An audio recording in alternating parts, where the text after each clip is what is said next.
새해에 한 해 복 많이 받으세요라고 한번 설 인사를 해주시기 바랍니다. 네, 세배하시는 분들도 있고요. 좋습니다. 여러분은 혹시 쫓겨 본 적이 있으신가요? 이렇게 누군가가 나를 쫓아오는 거 있잖아요. 20대 초였습니다. 길을 걷다가 한 골목으로 들어섰는데 개들이 20마리 정도 있었습니다. 자세히 보니까 봐야죠. 목줄이 안 메어져 있고 굉장히 프리한 상태였습니다. 고민을 했습니다. 눈을 피할까? 아니면 아이고 이쁘다 애교를 떨까? 고민을 하고 있는데 한 마리 개가 절 보고 짖기 이제 시작합니다. 짖기 시작하니까 다른 개들도 따라서 짖기 시작합니다. 이거 이제 안 되겠다 싶은 거죠. 도망가기다.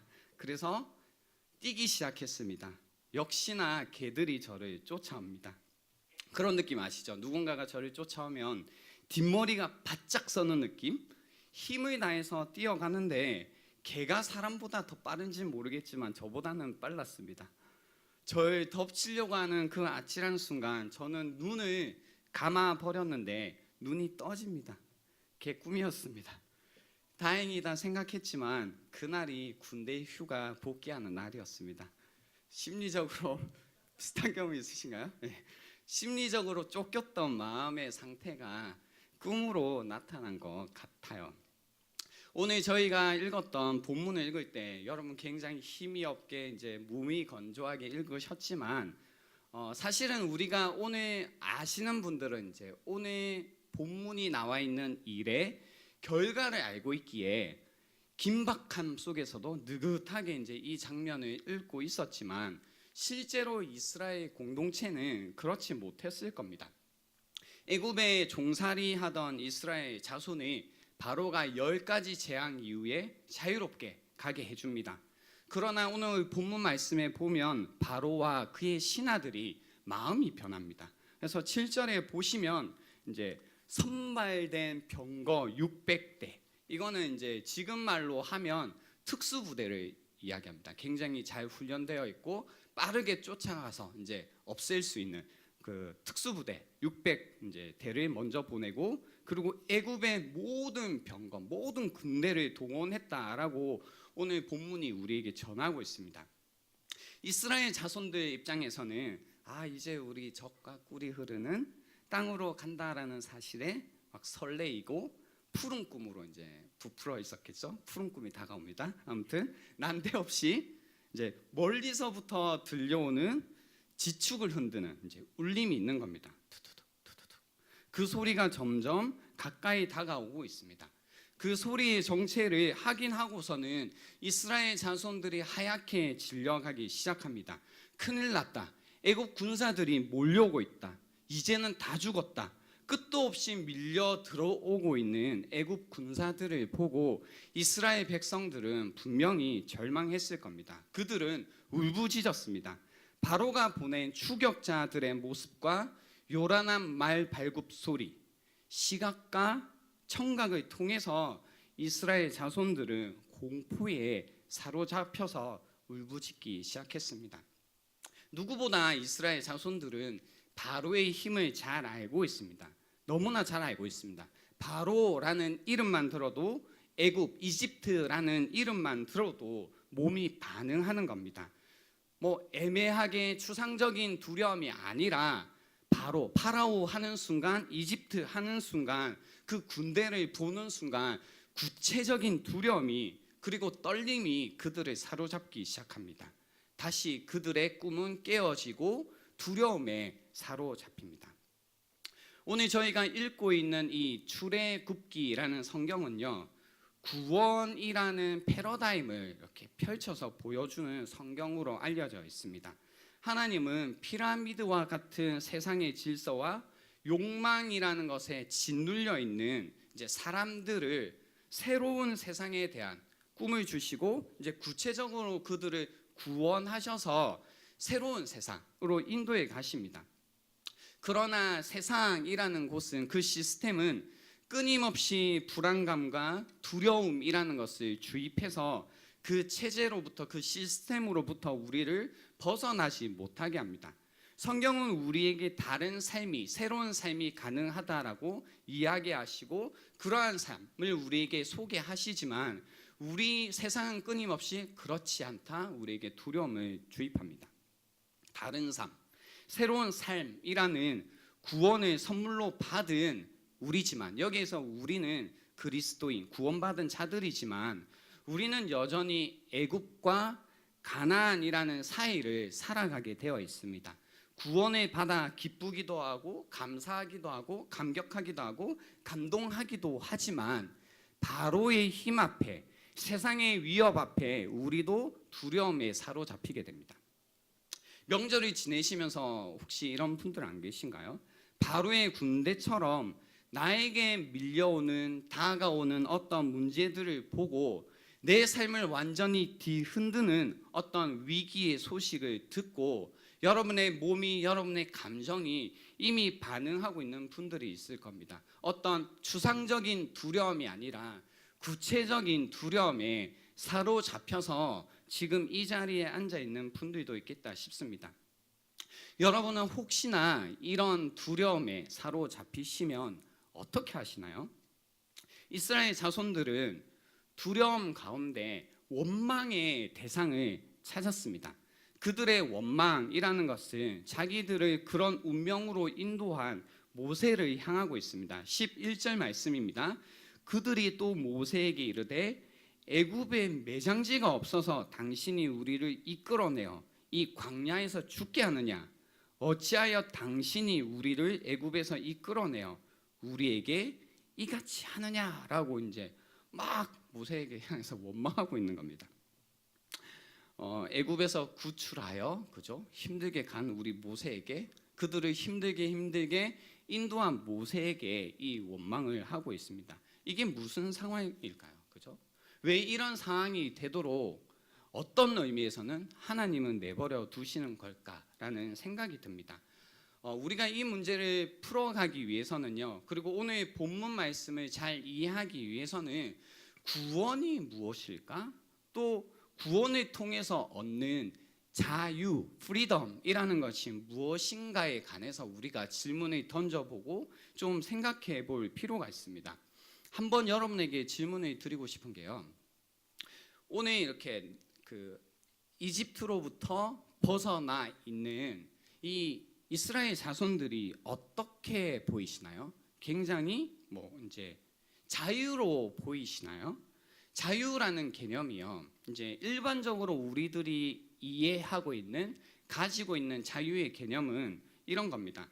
어떤 구속도 없는 상태를 자유라고 생각합니다. 그래서 모든 사람들이 자유를 갈망하죠. 여기 앉아 계신 분들도 난 자유롭고 싶어, 자유롭게 살고 싶어, 어디에도 구속되고 싶지 않아, 사람에게도 구속되고 싶지 않고 어떤 체제에도 구속되고 싶지 않고 어디에도 얽매이지 않고 그냥 내 마음대로, 내가 뜻하는 대로, 내 의지대로 내가 내 삶의 주인이 되어서 살고 싶다라는, 내 마음대로 선택하면서 살고 싶다라는 생각을 하고 있는 분들이 있겠다 싶습니다. 내가 내 인생의 주인이 되고 싶다라는 겁니다.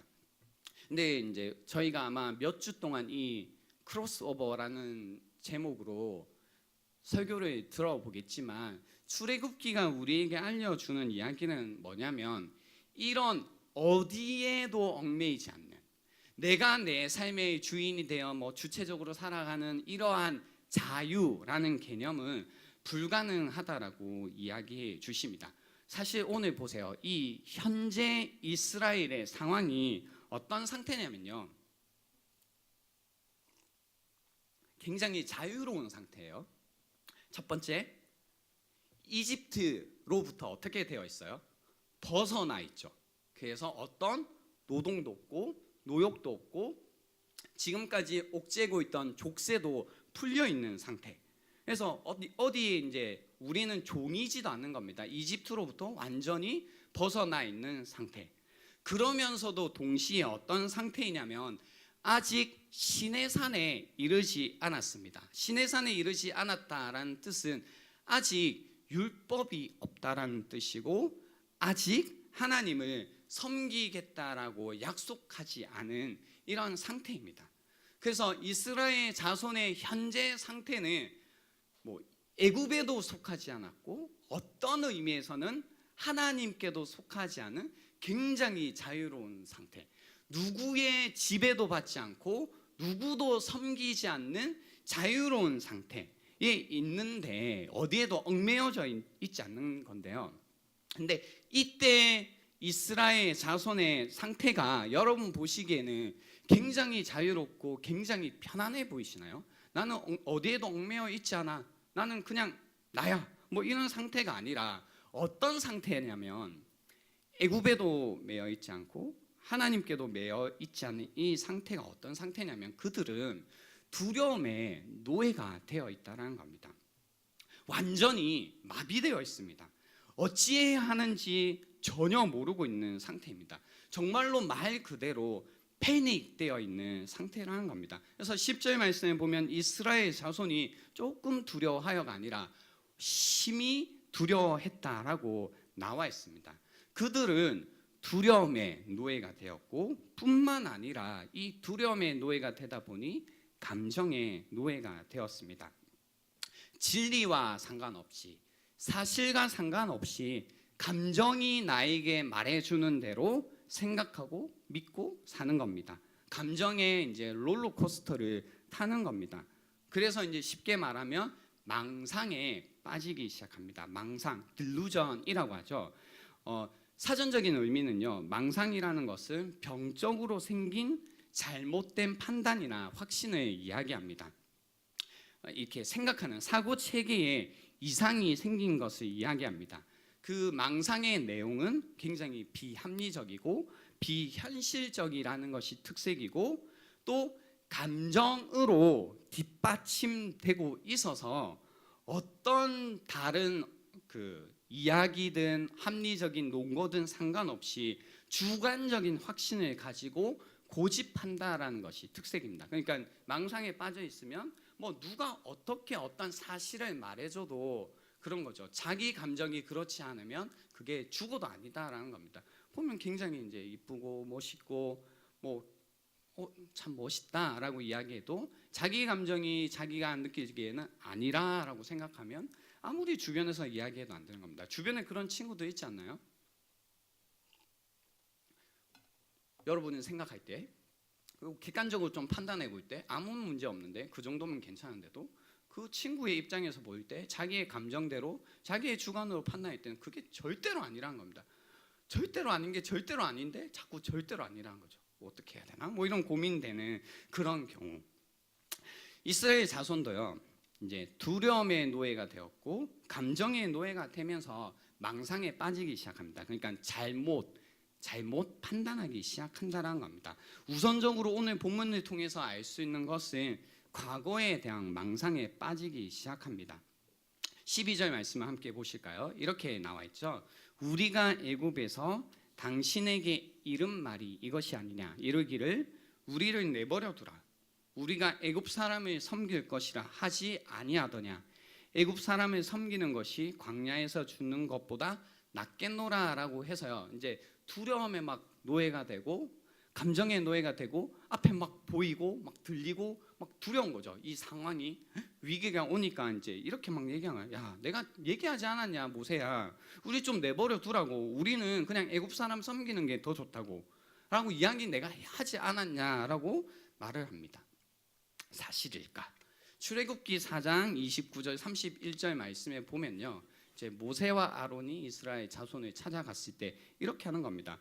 29절입니다. 모세와 아론이 가서 이스라엘 자손의 모든 장로를 모으고 30절 아론이 여호와께서 모세에게 이르신 모든 말씀을 전하고 뭐 구원하겠다 이거겠죠. 그 백성 앞에서 이적을 행하니 어떻게 했을까요? 우리를 내버려둬라, 우리가 애굽 사람을 섬기겠다 이렇게 했을까요? 31절입니다. 백성이 믿으며 여호와께서 이스라엘 자손을 찾으시고 그들의 고난을 살피셨다함을 듣고 머리 숙여 경배하였더라라고 성경이 기록하고 있습니다. 모세와 아론이 찾아갔을 때 그들이 한 것은 그러한 자기들의 상태를 알아주시는 하나님, 자기의 고난을 살펴주시는 그 하나님 앞에 그 하나님을 섬기겠다라고 경배했다라고 성경이 전하는 겁니다.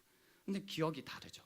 위기가 오니까 두려움에 사로잡히기 시작하니까 그들은 그냥 느껴지는 대로, 그 당시에 그냥 공포감이 자기들에게 말해주는 대로 생각하고 믿기 시작하는 겁니다. 이 모습은 어쩌면 이제 우리의 모습과도 비슷하다라는 생각이 듭니다. 나를 내버려 두라. 내가 하나님 안 믿는다고 하지 않았냐? 나 그렇게 안 산다고 하지 않았냐? 그냥 세상에서 내 마음대로 살겠다고 하지 않았냐? 라고 우리가 막 떠오를 때가 있는데요. 지난날에 여러분이 하나님을 믿었을 때 했던 고백이 그런 고백이었나요? 예수 그리스도께서 내 죄를 위해서 죽으시고 부활하셨다라는 그 사실이 정말로 인격적으로 와 닿았을 때 내가 드렸던 고백이 나를 내버려 두라, 나는 내 마음대로 살겠다, 나 그냥 지옥 가겠다, 이런 고백을 하셨나요? 아니면 그 나의 어떤 제대 상태, 절망의 상태, 어려운 상태를 알아주시는 주님 앞에 그분의 사랑을 느끼고 그분께 경배하고 나아가셨나요? 근데 또 세상의 어떤 위협이, 어떤 어려움이, 구체적인 어려움이 내 삶 가운데 다가오기 시작하면 우리도 이 딜루전에 빠지기 시작하죠. 그리고 내가 언제 그랬냐라고 하면서 제발 좀 나를 내버려 두라고 하는 겁니다. 구원에 대한 감격도 감사도 감동도 그 안에서 하나님을 향한 헌신이 있었지만 이제는 그 모든 구원에 대한 기억들을 지워버리고 고쳐서 나를 내버려 두라라고 말하고 있지 않냐라는 겁니다. 이제는 나도 좀 세상 방식대로 내 마음대로 살겠다. 그게 주의 말씀대로 살다가 어려워지는 것보다, 고난당한 것보다, 불편해지는 것보다 낫겠다라고 말하고 있지 않는지 자기 자신을 한번 살펴봐야 된다는 겁니다. 그리고 두 번째는 현재에 대한 망상입니다. 한번 여러분 생각해 보세요. 오늘 말씀, 이제 그 앞에 나와 있는 말씀 여러분이 잘 모르시더라도 예전에 이집트 왕자라는 영화를 본 거 한번 떠올려 보세요. 하나님이 모세를 보내서 10가지 재앙, 그죠? 하나, 둘, 셋, 10번이나 하나님이 어떤 분이신지를 나타내셨다고요. 정말로 능력으로. 그래서 그 가운데 그 당시 강대국이었던 탑이었던 파라오도 그리고 이집트라는 나라도 그 하나님 앞에 완전히 항복을 한 겁니다. 그래서 그들이 풀려나 있는 거잖아요. 사실 그들이 막 밀려오는 걸 보고 그런 소리가 들리면 합리적으로, 제가 좋아하는 단어가 아닌데 합리적으로 사실은 생각을 한다면 어떤 생각을 할까요? 모세, 혹시 뭐예요? 11번째 뭐예요? 재앙은 없니? 라고 모세에게 물어보지 않았을까요? 야, 10번이나 지금까지 우리 하나님 능력으로 쟤네들이 하나님이 우리를 구원해 주셨는데 혹시 11번째 재앙은 없니? 이렇게 묻든지, 아니면 모세 온다, 뭐 없니? 뭔가 우리 기대하면 돼? 이번엔 뭐야? 뭐 이런, 이제 사실은 한 10번쯤 경험했으면, 생각이라는 걸 했다면 그럴 수 있거든요. 아, 그래? 와, 쟤네들 무슨 진짜 겁대가리 없다. 또 오네? 저 어떻게 하려고? 괜히 염려되고 걱정되고 괜히 빨리 그냥 돌아가 줬으면 좋겠고, 왔다가 무슨 일 당할까 막 괜히, 그죠? 남 걱정해 주는 거, 뭐 이런 여유가 생길 것 같은데, 그들의 기억 속에는 두려움에 사로잡히기 시작하자 하나님에 대한 기억이 싹 사라지는 겁니다. 그들의 어떤 상황 판단이라는 것 가운데 하나님이 없습니다. 그냥 난리가 나는 겁니다.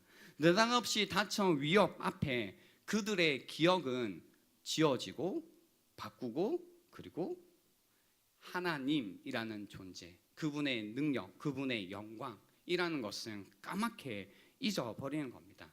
그래서 결국은요, 두려움의 노예, 감정의 노예, 환경의 노예, 조건의 노예가 되는 겁니다. 세상이 우리에게 거는 시비와 도전 앞에 다시 자유롭지 못하고 두려움 가운데 빠지게 되는 겁니다. 여러분은 계속해서 밀려오는 이 세상의 도전 앞에서 어떻게 살고 있습니까? 여러분도 구원받았다라고 나는 자유롭게 되었다라고 고백했지만 다시 두려움의 노예로, 감정의 노예로, 환경의 노예로, 조건의 노예로 살아가고 있지 않냐라는 겁니다. 여러분은 어느 자리에 서 계십니까? 세상을 두려워하고 동시에 하나님을 원망하고 있는 이 이스라엘 자손들처럼 어떤 세상의 시비와 도전 앞에 여전히 똑같이 이스라엘 자손처럼 그 앞에 두려워하고 하나님을 향하여서는 원망하는 자리라는 곳에 서 있지 않냐라는 겁니다. 혹시 여러분 가운데 그렇죠. 나는 왜 하나님 믿었는데도 이럴까? 그죠?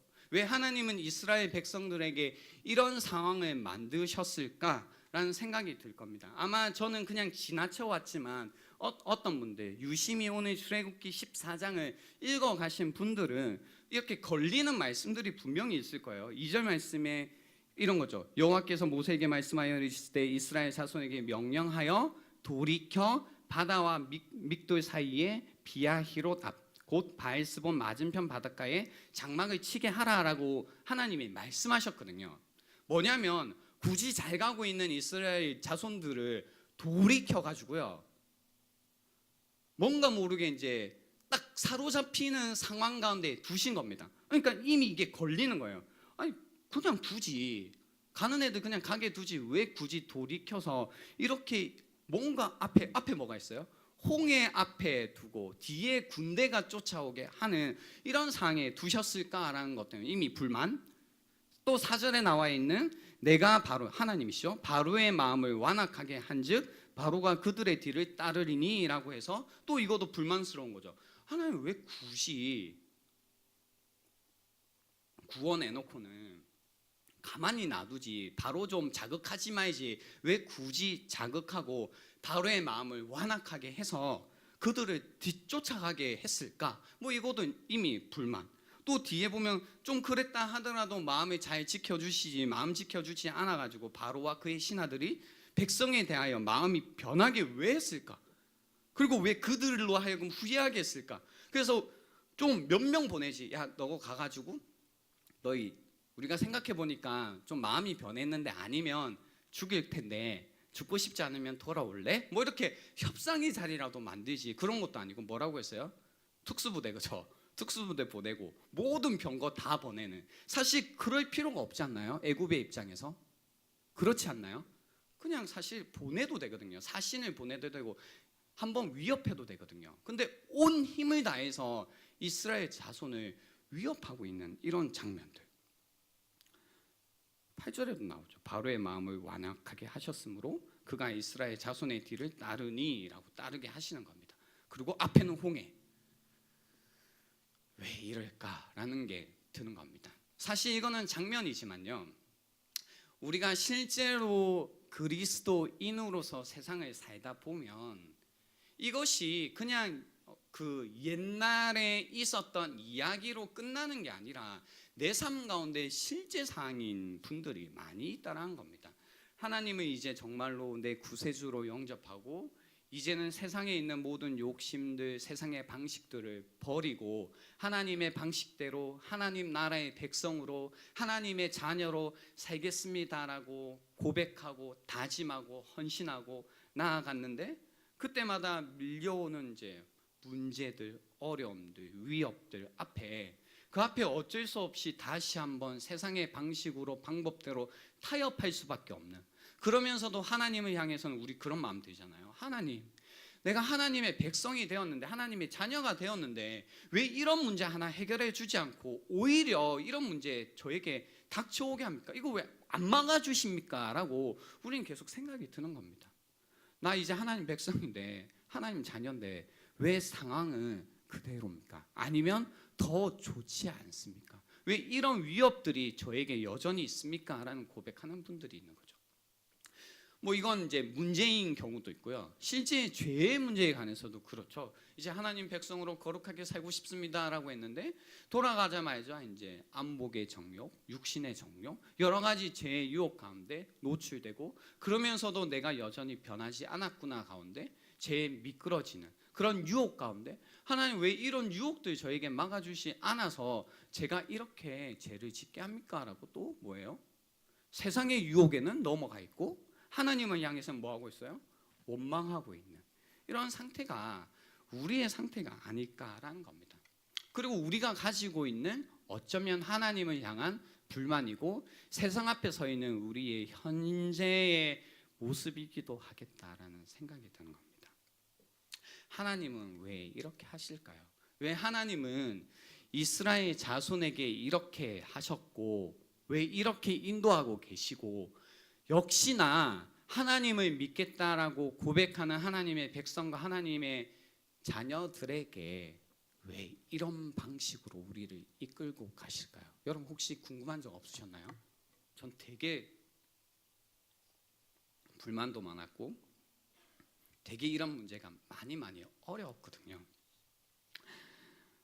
오늘 말씀을 보시면요, 똑같이 하나님께서 돌이키게 하시는 장면, 그리고 바로의 마음을 완악하게 하시는 장면, 그리고 이스라엘 자손을 홍해 앞에 두게 하시는 이 장면들은 맞습니다. 뭐 우연히 일어난 일이 아니고요, 하다가 재수가 없어서 생긴 일이 아니라 하나님께서 이렇게 인도하셨습니다. 하나님께서 이 모든 일을 계획하신 계획자, 기획자이시다라는 겁니다. 우리가 사람의 입장에서 생각해 보면 이런 문제들이 하나님 왜 이렇게 해서 나에게 죄를 짓게 하셨나라고 원망이 되지만 사실은요, 우리가 이제 하나님의 백성이라는 뜻이 뭐예요? 하나님 나라의 백성이다라는 뜻은 하나님의 다스림을 받는 자들이 되었다라는 뜻이죠. 그래서 이제는 내 중심, 내가 내 삶을 다스리고 인도했던 삶에서 벗어나 이제는 하나님이 내 삶의 주인 되셨고 그분이 내 삶을 컨트롤하십니다의 고백인데, 이 모든 상황이 어떻게 이제 보이기 시작하냐면 단순히 하나님은 나라는 연약한 한 존재를 다스리는 나만의 하나님이 아니라 역사를 주관하시고 세상을 주관하시고 세상의 모든 힘과 파워를 다스리고 계시는, 컨트롤하고 계시는 분이시다라는 것이 하나님의 백성의 관점에서 보기 시작하면 점점 보이기 시작하는 겁니다. 그래서 바로의 마음까지도 다스리시는 하나님, 그리고 모든 힘들고 어려운 문제라는 것이 몰려와도 그 문제까지도 허락하시는 분이 하나님이시다라는 것이 조금씩 깨달아지고 믿어지기 시작하면서 내가 믿는 하나님이 이 모든 것들을 다스리고 계시다면, 그분의 컨트롤 안에 이 모든 것이 있다면 어떤 상황, 어떤 절박한 순간이다 하더라도 나의 구원자 되신 그 하나님을 바라볼 때에 우리가 잠잠할 수 있다는 겁니다. 그래서 모세가 백성들에게 이렇게 이르는 겁니다. 모세가 13절입니다. 모세가 백성에게 이르되 너희는 두려워하지 말고 가만히 서서 여호와께서 오늘 너희를 위하여 행하시는 구원을 보라. 너희가 오늘 본 이 애굽 사람을 영원히 다시 보지 아니하리라. 여호와께서 너희를 위하여 싸우시리니 너희는 가만히 있을지어다라고 믿음으로 고백하는 겁니다. 그래서 우리에게 주어진 것은 뭐냐면요, 세상의 어떤 실제적인 위협과 문제가 우리에게 몰려올 때 하나님이 우리에게 요구하시는 것, 우리가 해야 될 일은 세상의 위협에 무릎을 꿇고 다시 세상으로 돌아가야겠다, 그 방법으로 살아야겠다. 그래, 역시 돈이 중요했어.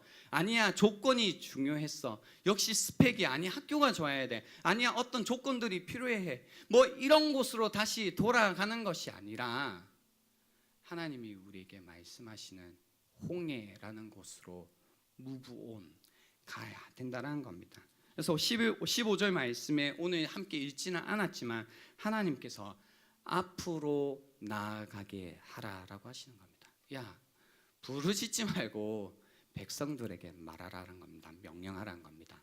나아가게 하라는 겁니다. 무브온 하라는 겁니다. 어디로 가라고요?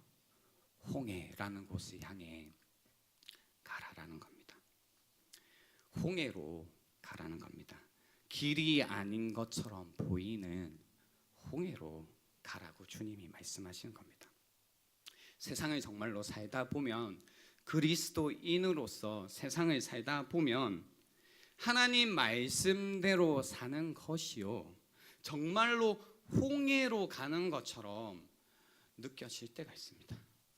도저히 안 되는 방법처럼 보일 때가 있습니다. 그냥 그런 거죠. 야, 너 하나님 말씀대로 살려면 사랑해야 돼, 용서해야 돼, 양보해야 돼, 참아줘야 돼, 기다려줘야 돼 라는 그 기다림의 홍해도, 용서의 홍해도, 사랑의 홍해도, 손해봄의 홍해라는 것도요, 사실 정말로 그 말씀대로 그 홍해라는 것으로 나아가 보려고 하면 못하겠다는 겁니다.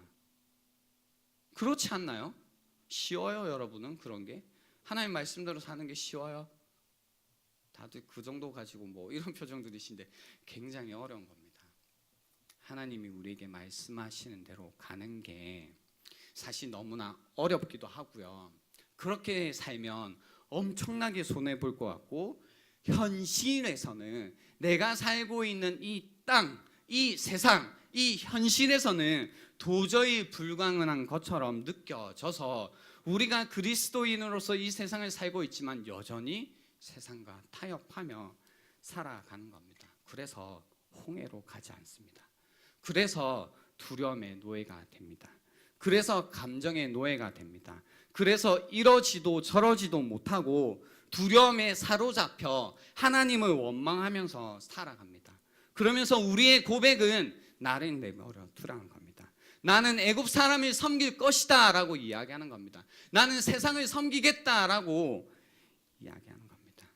그게 말씀대로 살다가 죽는 것보다 낫겠다라고 하는 우리의 고백이라는 겁니다. 오늘 말씀을 준비하면서 그런 생각이 들더라고요.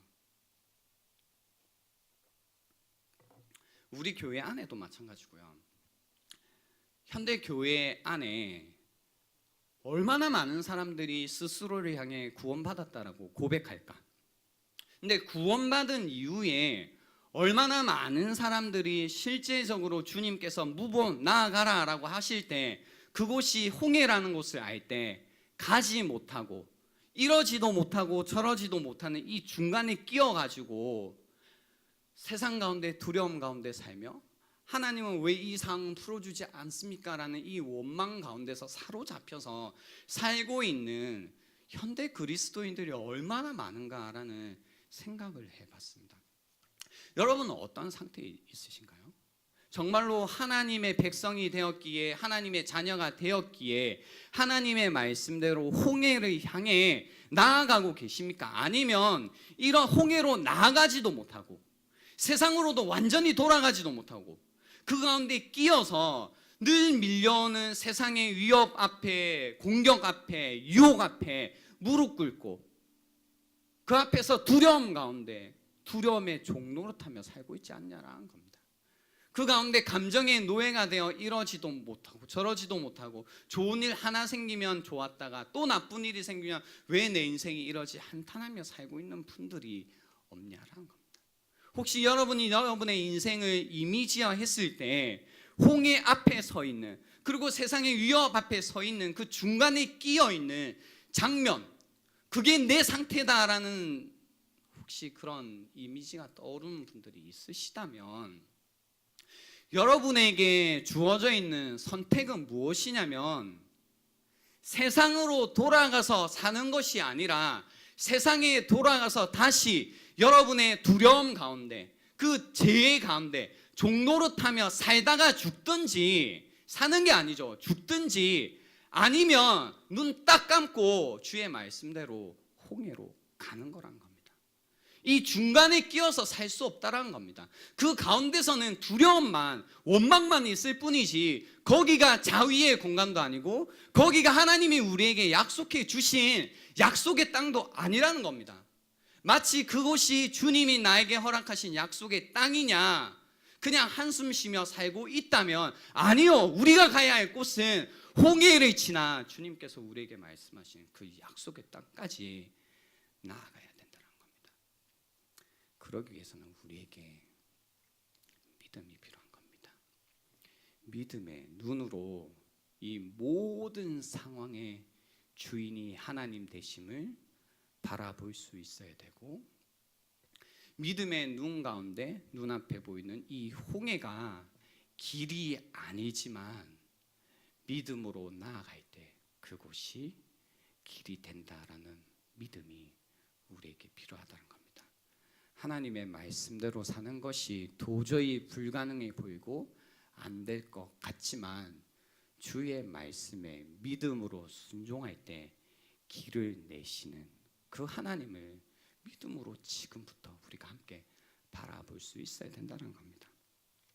그래서 결국은 세상이 아니라 하나님을 예배하는 하나님의 예배자라는 자리까지 가야 된다는 겁니다. 더 이상 우리는 세상을 섬기며 살 수 없다라는 겁니다. 이제 말씀을 마치려고 합니다.